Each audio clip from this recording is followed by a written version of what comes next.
अहले किताब आओ उस बात की तरफ जो हम में और तुम में मुश्तरक है, और वो ये है कि हम अल्लाह के साथ किसी को शरीक ना करें और इसी की इबादत करें। मेरे एक मसीह दोस्त ने पिछले दिनों मुझे एक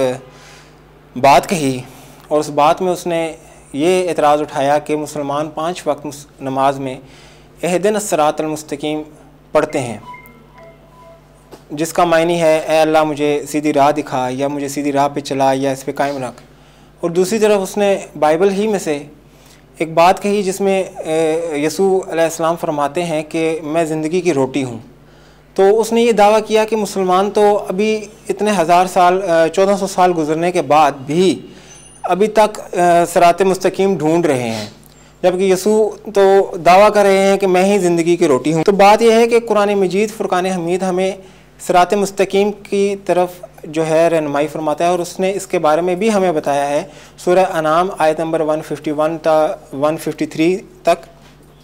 अल्लाह ताला फरमाते हैं कि और तुम किसी को उसके साथ शरीक ना करो, मतलब अल्लाह के साथ शरीक ना करो,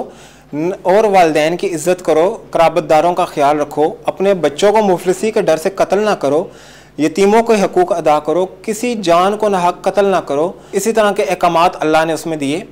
और अल्लाह ने आखिर में ये बात कही कि यही अल्लाह का सीधा रास्ता है। अब जो भी मुसलमान दायरा इस्लाम में दाखिल होता है वो सबसे पहले अल्लाह की वाहदानियत पर ईमान लेकर इसमें दाखिल होता है, और उसके बाद वो अल्लाह के अहकामात जो अल्लाह ने उसको सादिर फरमाए हैं कि वालिदैन के हकूक़ की पासदारी करना,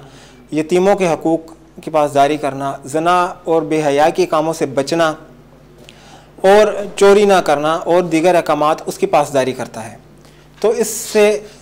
और 5 वक्त नमाज में जो वो ये बात कह रहा होता है, वो ये दुआ होती है अल्लाह से कि अल्लाह जिन चीज़ों पर मैं ईमान लेकर आया हूँ तो मुझे उस पर मुस्तहकम भी रखना, मुझे उस पर मजबूत रखना, मुझे उस पर साबित कदम रखना, कहीं मेरे कदम डगमगा ना जाएं। यही बात जब हम बाइबल की इंजील यूहन्ना हम पढ़ते हैं, बाब नंबर 17 आयत नंबर 2 ता 3,